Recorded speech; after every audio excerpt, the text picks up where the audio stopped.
I mean, why not, di ba? Pero pag-usapan natin, sino-sino magkukompose yan. Okay, dapat balance. Merong mga member ng minority, huwag mo puro majority. Ito na mga kabisdak, kabado na dito ang mga Tulfo Brothers dahil tuloy na po ang Senate Blue Ribbon Committee hearing bukas ayon po mismo kay Senator Pia Cayetano. Dali dito ang mga mayayabang ng mga senador. Ito na ang pinakamatindi, ito na twist ngayon. Kung noon sa panahon ni Tuta Soto, panahon ni Panfilo Lacson dyan sa Senate Blue Ribbon Committee, hindi man lang inimbita ang 18 ex-Marines. Pero kagahapon, ang pag-aakala ng mga hinayupak na hindi imbitado ang 18 ex-Marines, ngayon, heto na. Official na pong inimbita ni Senator Pia Cayetano ang 18 ex-Marines para po sa gaganapin na Blue Ribbon Committee hearing bukas dyan sa Senado. Dali na kayo, mga Tulfo Brothers. Alam nyo po, itong mga Tulfo Brothers napakaingay ngayon ang mayayabang dyan sa Senado. Mayaingay sila dahil siguro meron po silang itinatago sa taong bayan na mabulatlat dyan sa Blue Ribbon Committee hearing. Meron po tayong mamayang video na i-play. Ito po ay hindi gawa-gawang video Video po ito mismo ng mainstream media na ang tanging nag-post nito ay Bilyonaryo News Channel. Pero ang bidyong ito last year, pero may kinalaman po ito sa flood control at dawit po dito mismo si Erwin Tulfo.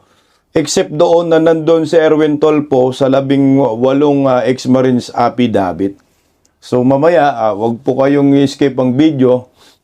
Abangan po ninyo ang bidyong ito. Magandang tanghali po sa inyo. Palike po muna, pa-share, pa-subscribe at pakipindot po ang inyong mga notification bell para lagi po kayong updated sa ating mga video. Pagkatapos nga po ng kaganapang kagahapon na in-Indian Minggo na naman itong mga hinayupak na mga walang kwentang minority, naglabas po mismo rin si Senator Alan Peter Cayetano ng pahayag na tutuloy na po ang Blue Ribbon Committee hearing. Pero ito, official na po talaga, galing po sa Blue Ribbon Committee Chairman Pia Cayetano na tuloy na ang Senate Blue Ribbon Committee hearing. Bukas na po ito at yung 18 Marines ay imbitado. So ngayon po, naghihimutok na naman ang butse itong dalawang Tulfo Brothers. At grabing pamidya nila kagahapon, kagabi hanggang gabi, Nagpamidya po itong si Erwin Tulfo hanggang alas 9 daw ng gabi. Pamidya pa rin, interview pa rin siya. 2 oras daw. Nagyabang, puro naman mga ha-ha-ha ang reaction sa post niya. Pati dyan sa kanya sariling FB page, wala. Yung mga Tulfo Brothers, maraming galit na sa kanila. O ito, nagsusumbong po si Tulfo sa media. Tungkol po sa hindi naman po, sa pag-boycott ng majority kagahapon. Pero kapansin-pansin po natin yung yabang ng mga ito. At kapansin-pansin rin po natin, nakabado na si Erwin Tulfo patungkol po dito sa Blue Ribbon Committee hearing. Sa kanyang interview, okay. Ito muna, panoorin mo muna natin yung unang interview niya narito sa News 5. Kasi ang daming media nag-interview sa kanya Sikat siya sa kalukuhan, sikat siya sa kayabangan. Ito dito, ang yabang pa niya dito Po, hinamon ng kapatid ninyong si Senator Raffy, si SP Cayetano nga po, kung hindi raw siya duwag, pumasok siya sa sesyon. Ang sagot po dyan ni Cayetano, kung hindi lang daw Tulfo ang apelyido, ipapatulfo niya ang senador. Aray Ano po ko. ang reaksyon niyo on this? Bakit hindi niya po gawin yon, di ba? Sino bang tinatakot niya? Ang punto lamang ho namin dito, ang pinag-uusapan natin ho dito, pumasok siya. Bobo, no? Ang layo ng sagot. Sa tanong. Ang bubo talagang senador, no? Journalist, pero ang bubo. Di ba sabi nga, ano yung sagot mo dito sa sinasabi ni Alan Peter Cayetano na kapag hindi pa lang tulpo, ipapatulpo ko kayo. Nung ang layo ng sagot. Ang sabi niya, bakit ayaw niyang gawin yon? So gusto mo ipapatulpo ka kay tulpo? Senator Alan, ipatulpo mo daw si Erwin sa kay tulpo. Tangina yupak na to.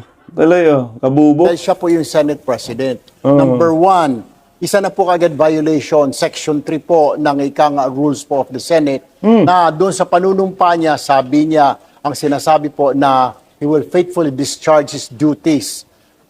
Anong duties po ito? As a Senate President, every day po dapat, Monday, Tuesday, Wednesday, magpipreside ka ng session. Okay? Dapat may session po, except pag may force majeure or national emergency. Pangalawa, yung kanyang hindi po pagpapasok at saka ng kanyang grupo, hindi po sila nagpaalam. It's another violation po na naman ng rules ng Senate. Section 14, under our Rule 14, Section 41 po, na kailangan sabihan, abisuhan ang minority leader na wala tayong session. Hindi kami papasok. Bakit? Yung nag-walk out kayo, nagpaalam kayo. Yung nag-walk out kayo, wala ba kayong nilabag na rolls? Yung nag-walk out kayo, maingay ba ang majority? Wala. Hindi kayo pinansin kasi mga isip bata kayo. So ngayon, ginantihan kayo ng boycott 2 beses. Mangyak-ngiyak kayo. Di ba tulpok? Yabang mo. Tuloy, Hindi po, 2 beses din ako ginawa yun. Kaya po, kami nanawagan na kanina, bumaba ka na dyan sa pwesto. Total, ayaw mo naman gawin ang trabaho mo, i-designate mo na lang ang pro tempore mo, si Senadora Lauren Legarda, na paging presiding officer para magaiwanan natin mga trabaho natin dahil napakaraming batas na nakabinbin ngayon sa... Oh, lol. Ang dami nyo palang batas. Kayo kasi nagsimula, no? Nag-walk out kayo. Ginantihan kayo, mangyak-ngiyak kayo. Sino ka ba para utusan ang Senate President? Minority ka lang, kaya tumahimik ka. Kung gusto mo magkupal-kupal, kung gusto mo magbida-bida, edi agawin nyo muna yung pagiging Senate President ni Cayetano. Ikaw mag-Senate President ka. Tingnan natin kung may alam ka sa batas, sinayupa ka. Ang mahirap sa mga to, masyadong galing-galingan, bida-bida ba? Baka kayo, meron kayong mga kasamahan sa trabaho na bida-bida. Kahit hindi naman bida. Feeling magaling, hindi naman magaling.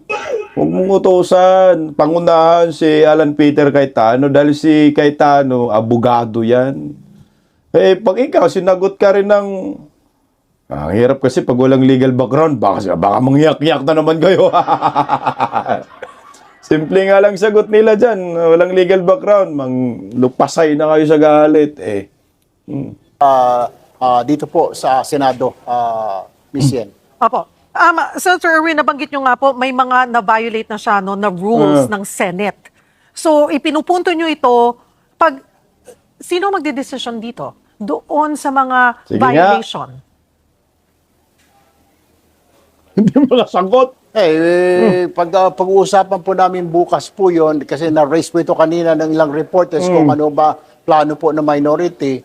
Pwede po siyang kasuhan po ng ethics po, violation po ng mga, bantakin mo ba, violate mo po yung mga rules namin dito sa Senado. Ikaw pa mismo ang pasimuno bilang Senate President. Ano naman tingin ng tao? Ano pa ang saysay ng mga rules na yan kung hindi naman po susunod, lalo pat pag ikaw ay Senate President? Ang bobo mo. Sino daw ang magparusa kung mayroong mabiolate na rules? Alam mo, Erwin Tulfo, ang bubo mo. Senador ka, di ba?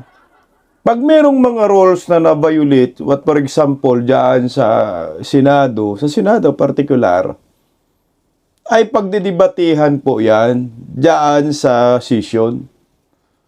Kung may quorum, magdidebate kayo, magdiskusyon kayo, kung merong nilabag na rules, yung liderato ng Senate.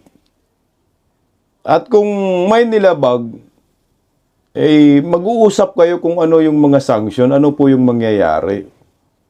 Yung committee kasi ng ethics, ang ano mo dyan, ang pag-uusapan dyan, kung yung meron ka na talagang nilabag na na roles daan sa Senado, na kung saan ay talagang napapahamak na yung institusyon. Kung wala naman, at yung Senate President, alam naman niya ang ginagawa niya, siya nagtitiwan, wala kang magagawa dyan. Pagdidibatihan nyo lang muna. Kaso, paano po kayo magdebate? Wala kayong quorum. So, yung sinasabi mo Code of Ethics, so magsampa ka sa Code of Ethics. Sino ba yung na official na mga Code of Ethics dyan? Sa Committee on Ethics, no? Sa Committee on Ethics, sino ba? Hindi majority din. Ang chairman, sa tingin mo papansinin ka? Kaya ang goal mo dyan, kailangan mo muna maagaw ang kapangyarihan ni Senator Alan. Kaso nga lang, paano mo maagaw? 11 nga lang kayo. 13 kailangan. Malabong makakuha ng 2 kung makapit ang brief 13 Michelle. Pwede siguro, pero sa tingin ko lalo kay Senator Alan Cayetano, palakulin mo man yung mukha nun, baka tatalbog lang mo yung palakol. And that's just my opinion, ho. Hindi naman nung kabastusan, sorry po, pardon my French, ho. Pero yung sinasabi, Anong French? Yabang mo naman. Ang mga salita nito, pangkanto, no? Yung palakulin mo daw yung mukha, hindi tatablaw ng palakol. Masyado kang brutal. Itong magkapatid na Tulfo at saka si Rafi, mga brutal magsalita, mga bastos, mga mayayabang. Alam nyo kasi, kayong mga senador kayo, umayos kayo ng pananalita ninyo. Kung gusto nyong respetuhin kayo ng kapwa, umayos kayo. Huwag kayong magiging bastos. Wala na, napangit na po yung imahe ng Senado dahil sa mga Tulfo brothers, ng mga mayayabang at mga babastos. Yung mga words na ginagamit, hindi pang senador. Yung mga words na ginagamit ninyo, pang durugista. Sir, palakulin mo yung mukha, anak ng hindi daw tatablan. Tangina, hindi na basta parang pwede na rin yan, ha? Pagbabanta mo sa isang tao, sibit mo yung palakol, hindi tinamaan ka sa mukha. Ano po ang mangyayari dyan? French daw, French. Anong French? Baka friends. Butang na. Okay, tuloy. sabi ko, sa sobrang kapal na ho ng mukha niya, ayaw niya mag-attend 2 days na. Ang nagsasuffer po yung taong bayan. That is the problem here. Kaya nga po, panawagan ko sa kanya, and I'm sure he's watching, and I'm sure magla-live na naman siya mamaya dahil vlogger na po yata si Senator Cayetano. SP Cayetano, parang awa mo na, pumasok ka na bukas, 10 ng iyong mga kasamahan para magkaroon po tayo ng quorum. Bago man lamang tayo magsinadiya, ipakita po natin sa mga kababayan natin na mga senador tayo, professionals po tayo, wala po tayong tinatago, hindi po tayo nagtatrabaho dito para sa ating mga sarili, para sa pamilya, para sa business interest ng ating pamilya, para sa grupo, political party, o para sa isang tao, na we're here to work for the entire nation. Olol! Putang ina, yung pag-walk out ninyo, anong ginawa ninyo? Di ba po pwedeng batikusin namin yung pag-walk out ninyo? Para kayong mga bata, nagawang kayo ng lulipap, nagsiiyakan kayo. Alam mo yung bata ba, siga-siga ang yabang, may kalarong ganun Yabang-yabangan, bully. Nung nilabanan, umiyak, susumbong sa tatay. Ito yung mga to. Nag-walk out kayo, ginantihan kayo ng boycott. Saan kayo nagsusumbong? Sa mga bayarang media. Alam mo kung sino ang sisihin kayo? Maghintay ka kasi bukas Blue Ribbon Committee na. Tanginang yabang na to. Professional na banggit niya, maging professional tayo. Mas professional si Cayetano sa inyo. Kahit sinisigawan ninyo, binababoy ninyo ng mga salita ninyo. Yung tao malumanay pa rin magsalita, hindi po gumagamit ng kabastusan. Gumagamit third party approach, tinamaan ka pa rin. Patulpo ka daw. Kahit na po ikaw ay Duterte supporter, Marcos supporter, kung wala kang sinusuportahan, magtrabaho po tayo, gumawa tayo ng mga panukalang batas. Let us pass laws for the good of everyone. Tungkol naman dun sa Gusto mo magpasa ng batas, magtrabaho, pero bakit hindi mo pagalitan yung sarili mo na nag-book out kayo?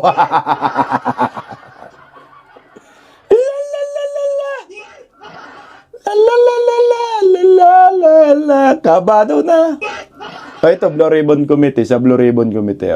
Senate Blue Ribbon Subcommittee, sabi ni SP Cayetano, tuloy na tuloy ang Patay ka. pagdinig nila kahit wala pang minority representation. Pero pwede raw dumalo ang minority bloc doon. Ano po ang inyong reaksyon dito?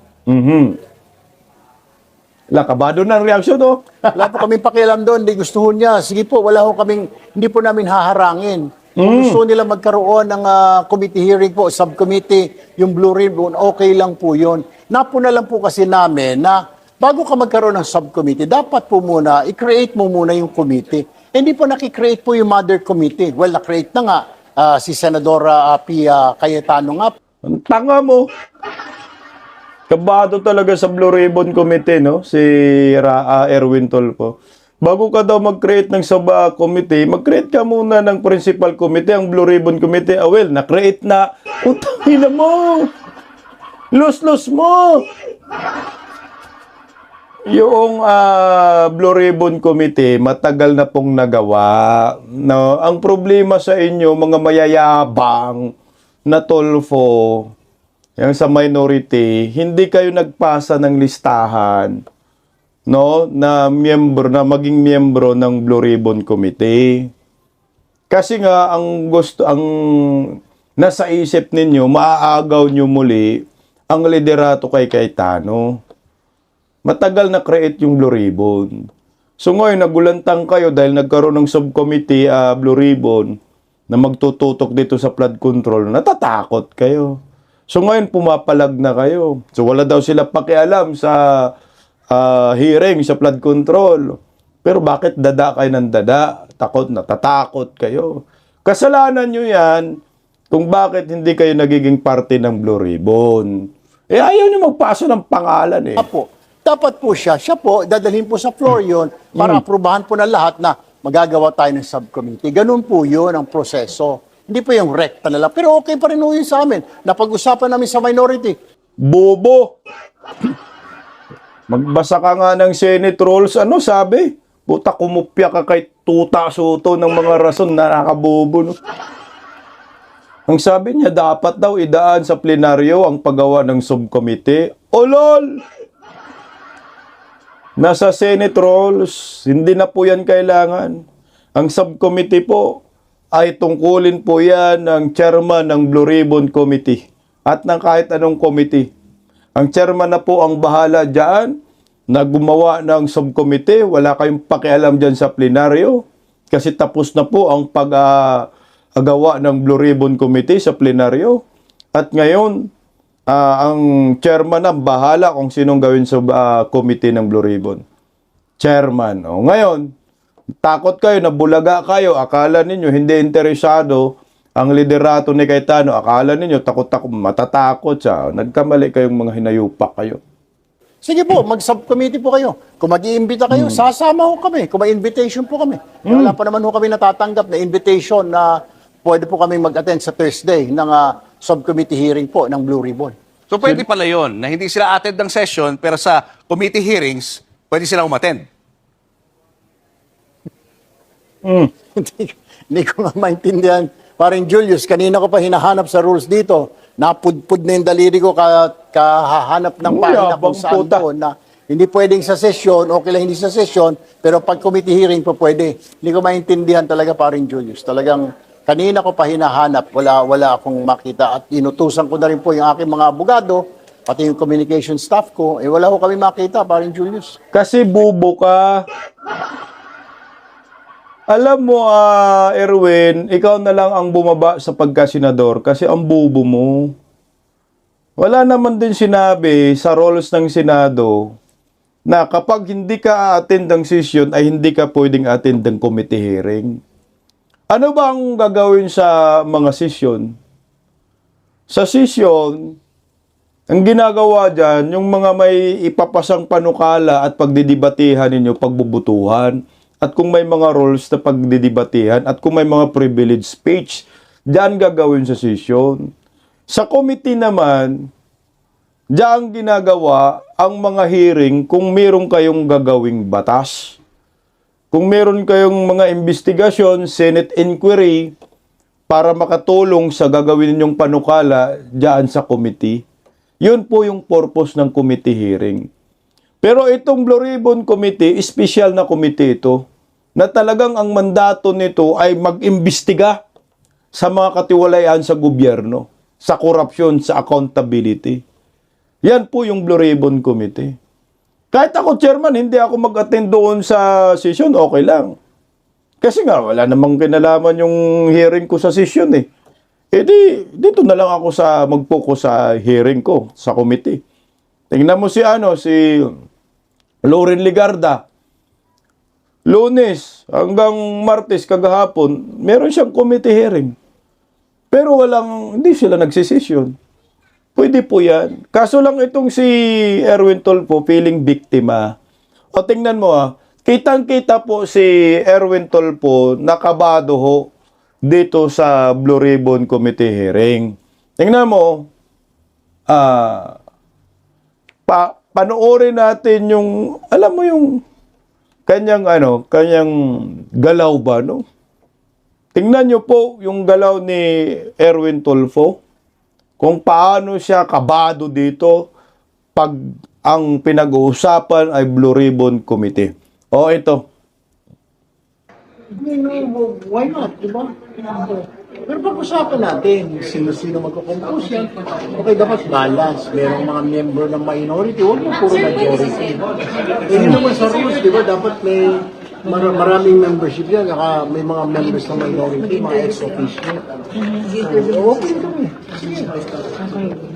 So, kung basta yung meeting dito or anywhere? Siyempre, may meeting.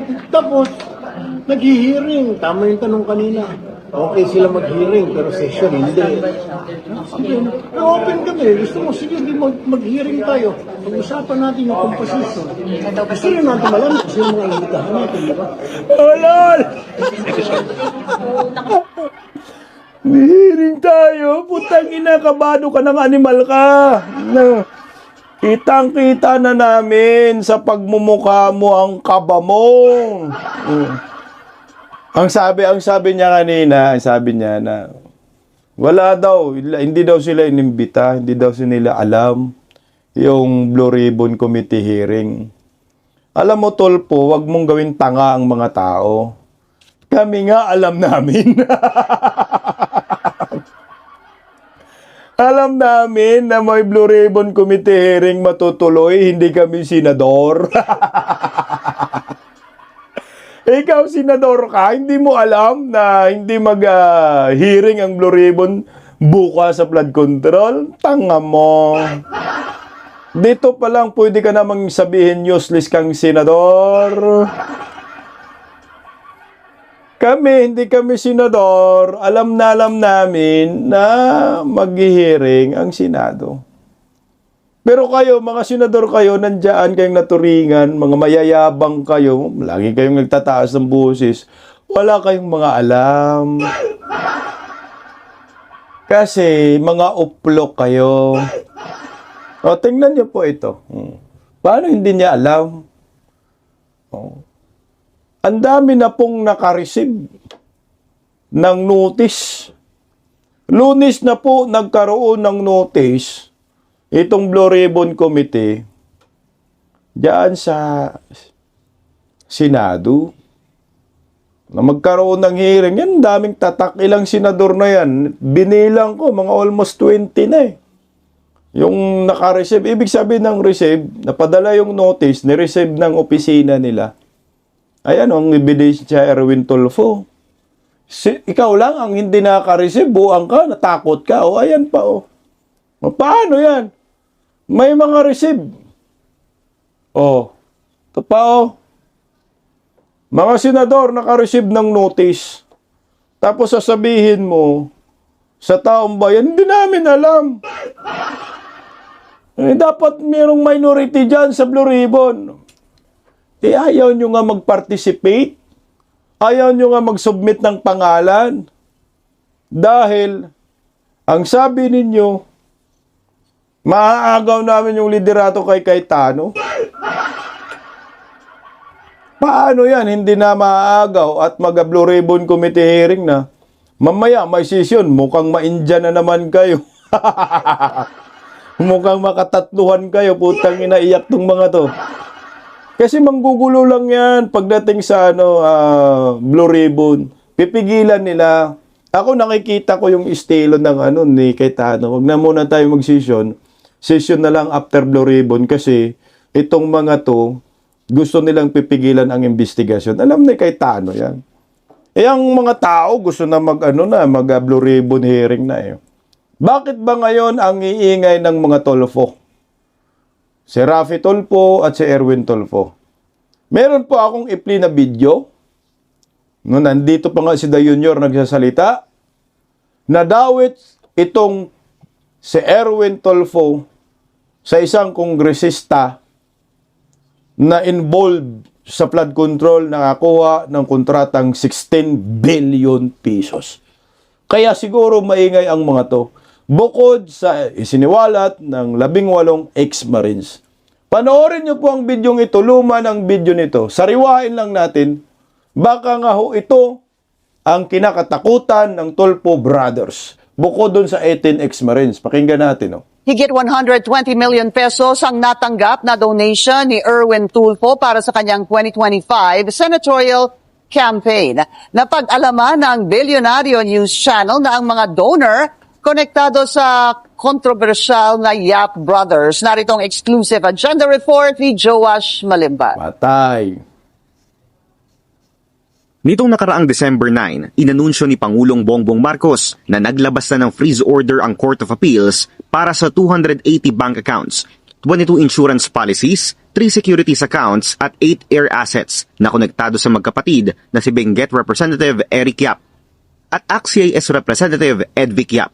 Kasama rin dyan ang ilan pang personalidad at mga kumpanyang dawit sa naging investigasyon ng Anti-Money Laundering Council o AMLAC, tulad ng Silver Wolves Construction at Skyard Aviation. Ay mahigit 16 billion na ang pumasok sa mga transaksyon ng Silver Wolves mula 2022 hanggang 2025. Nakaramihan ay may kaugnayan sa mga flood control project ng DPWH. Nakuha ng Bilyonaryo News Channel ang mga opisyal na dokumentong nagdedetalye sa naging investigasyon ng AMLAC at ang specific assets na nakasama sa freeze order. Bukod sa mga nabanggit na personalidad, marami pang pangalan at mga kumpanyang kasama rito. Kabilang dyan ang ina ng magkapatid na congressman na si Victoria Go Yap, ang business partner ng Yap family na si Richard Chong at ang Yap-owned companies na Earthyard Corporation at Everyoung Industrial Sales. Ang lahat ng mga pangalang ito may probable cause para ituring na related sa isang unlawful activity ayon sa Court of Appeals. Sa aming pagsisiyasat, tugma ang mga pangalang ito sa pinakamalalaking campaign donors ni dating ACT-CIS Representative at ngayon Senator Erwin Tulfo. Nakuha namin ang kopya ng Statement of Contributions and Expenditures ng Senador. 120.1 million pesos ang total campaign contributions na natanggap nito sa kanyang naging kandidatura na tila pinagtulong-tulungan lamang ng 6 campaign donors. May 100,000 pesos worth of tarpaulin contributions ang Earthyard Corporation. 30,000 pesos worth of tarpaulin contributions naman mula sa Everyoung Industrial Sales. 15 million pesos worth of cash ang ibinigay ni Richard Chong habang aabot sa 45 million pesos ang kabuuang ibinigay ni Victoria Go Yap. Bukod sa mga pangalang ito, 45 million pesos din ang donated ng isang Linda So at 15 million pesos naman ang donated ng isang Cesar Basco. Bagaman hindi direktang nabanggit ang mga pangalang ito sa investigasyon ng AMLAC, kasama rin sa Court of Appeals order sina Harleen So Yap na asawa ni Congressman Eric at si Margie Basco Yap na asawa naman ni Congressman Edvic. Mas malaki ng halos 10 milyon ang nakuhang campaign donation ng senador kumpara sa 110.3 million pesos na naitala niyang gastos. Ibig sabihin, kung hindi man buo, at least 50% ang kabuuang gastos ni Senator Erwin sa nakaraang halalan, funded ng pamilyang Yap at mga personalidad at kumpanya na konektado sa kanila batay sa investigasyon ng AMLAC. Pauna nang sinabi ni Senator Erwin na hindi niya pinagtatakpan ang mga dati niyang kasama sa ACT-CIS nang idawit ng Senate witness na si Orly Gutesa ang pangalan ni Congressman Eric Yap sa flood control scandal. Muli namin sinubukang kunin ang panig ni Senator Tulfo bago ilabas ang ulat na ito, pero hindi pa siya nagpapaunlak sa isang panayam o nagbibigay ng komento. So ngayon, dali ka ngayon, Erwin Tulfo. Ito yung kinakatakutan nila. 120 million pesos ang donasyon ng Yap Brothers dito kay Erwin Tulfo. Na itong Yap Brothers ay may dawit din sa flood control. Sabi ni Bangag, 16 billion daw yung nakontrata simula noong 2022 hanggang 2025. Ano, Erwin? Talaga naman, ang mga kawatan mahuhuli talaga katagalan. Kaya siguro, grabe nila ngayon. Sobrang gigil kay Cayetano kasi tutuloy yung flood control Senate investigation. So ngayon, wala na pong kawala. Itong si mga Tulfo Brothers, Tuta Soto, sama-sama kayo sa Kumunoy. Ito. Ito na po yung official statement ni Senator Pia Cayetano sa Blue Ribbon Committee Chair. The Senate Blue Ribbon Committee has formally issued invitations for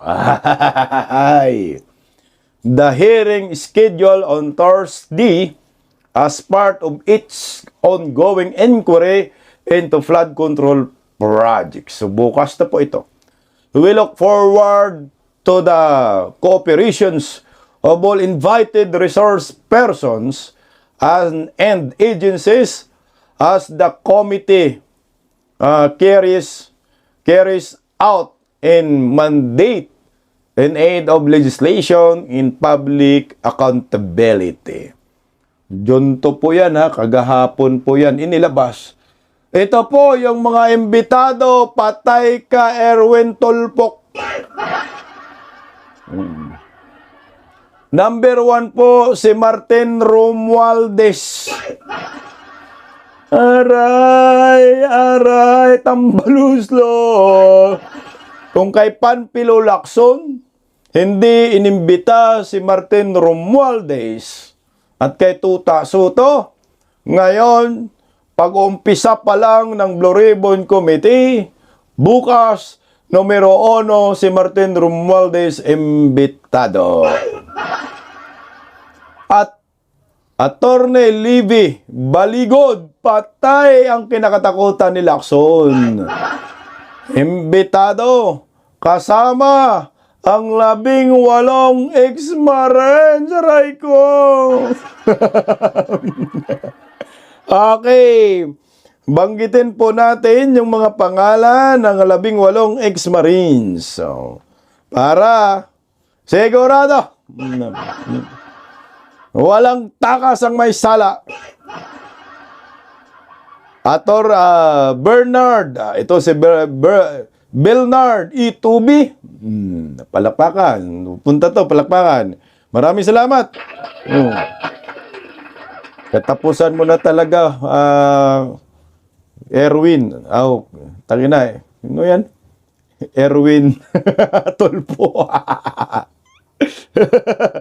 Okay, Rasbert Waupan, Bini is Buluntati, Johnny E. Buduan, Rodante P. Orbelio, Renibuy, Julian Christopher T. Equivel, George O. Villalon, Romeo Romel Borbaris, Hell in Navidad Jr., sama rin po siya, kasama to sa 18 Marines. At Anselmo Taberdo, Joel Lee, Gardiayo, Romil Galapun, Cecilio Laruder Jr., Bernard Gumban. Ako, dali na ito. At kasama rin, kasama si sino to? Crisani L. Dado, Fidel M. Corpus, Walter M.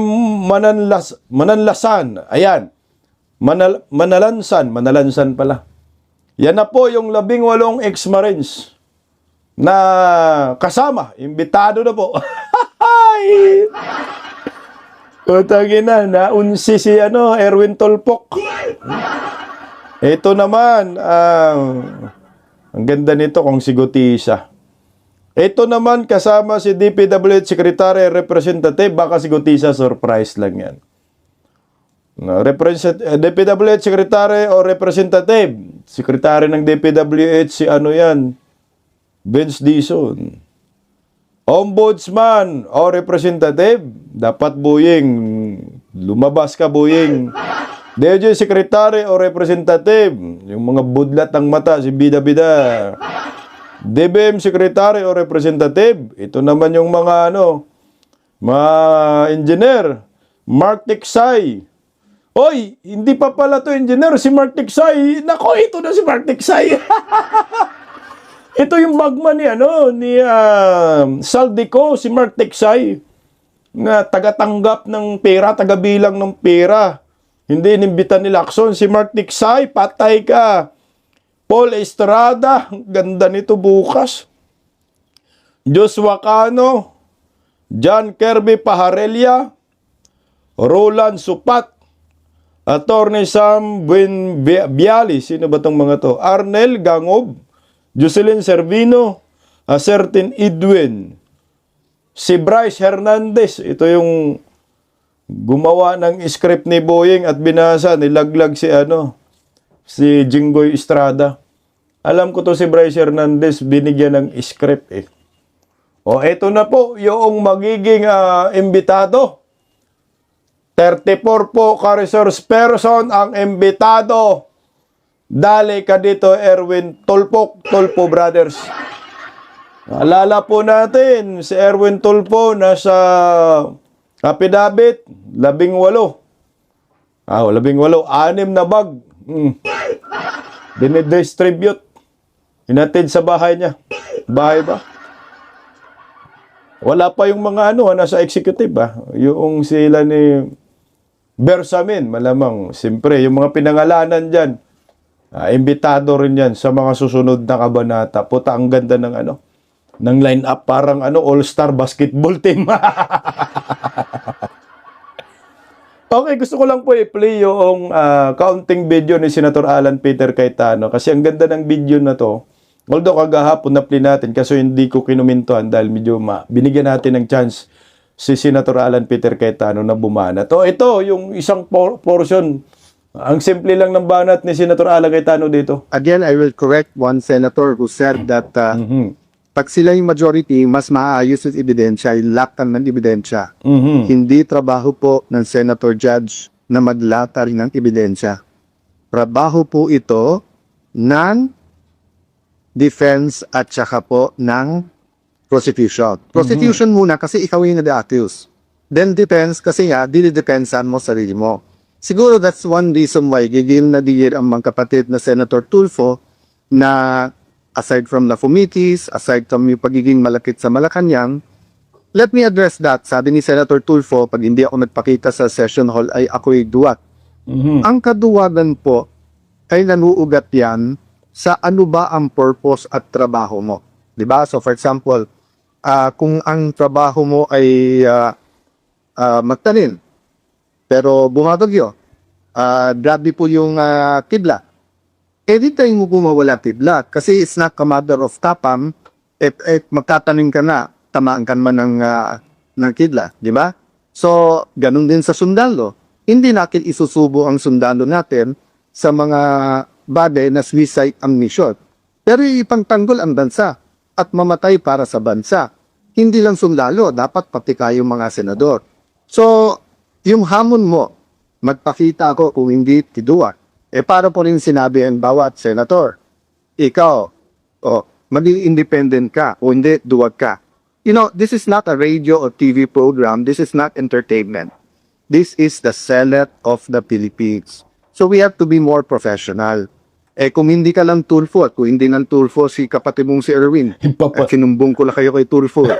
Di ba? Pero ang reality is, because nandiyan kayo, because you have a strong voice, use it for the good of the country. There are also issues facing you. So you ask Joel Villanueva, you ask Jingo Estrada, you ask Chis Escudero to face it squarely. So face the issues also squarely. Wag yung itigilan natin yung Blue Ribbon na committee and then gagawin natin personal yung lahat ng issues. There are issues facing all of us.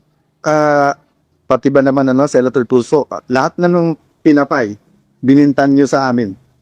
Nung panahon ni President Duterte, kampi kayo sa drug war. Correct. Ngayon naman, balikta. Tapos lahat ng pinatay, sinisin nyo. So, pati ba naman internet at saka aircon, sa akin nyo pa rin sinisik.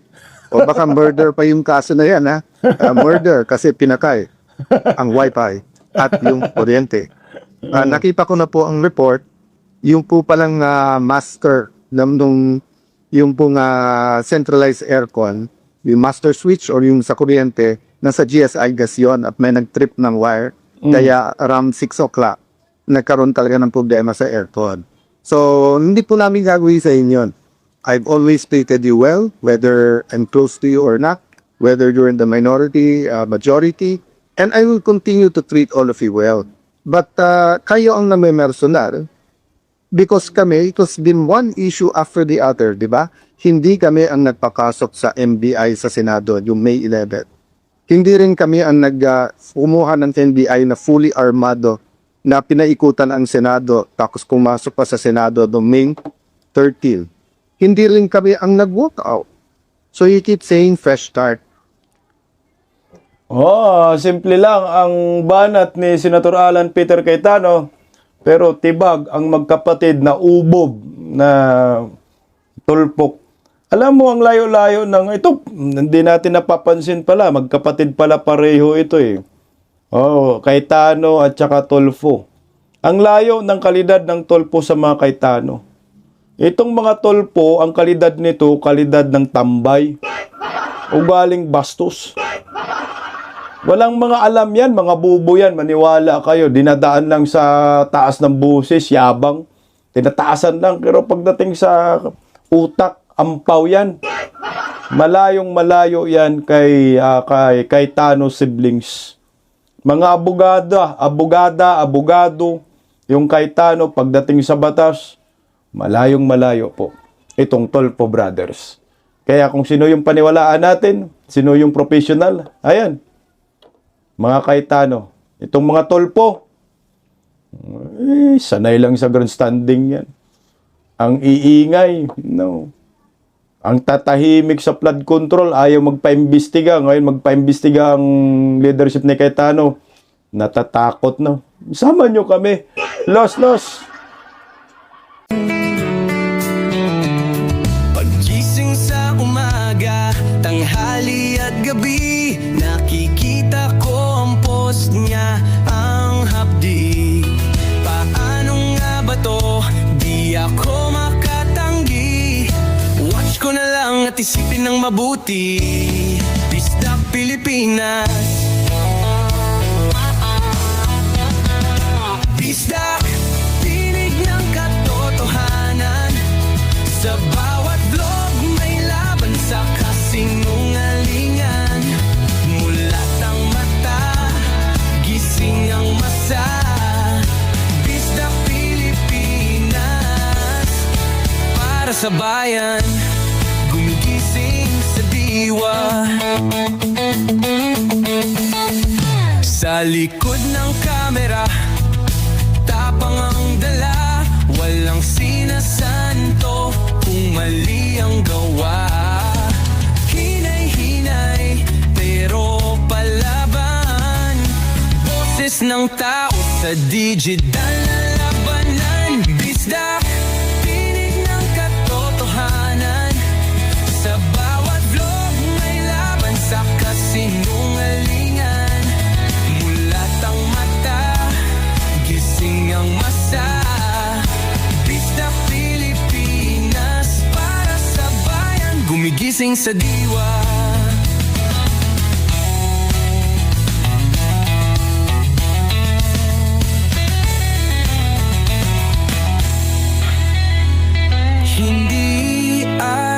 balita, hindi politiko, pero ang katotohanan, sigaw niya ay buo.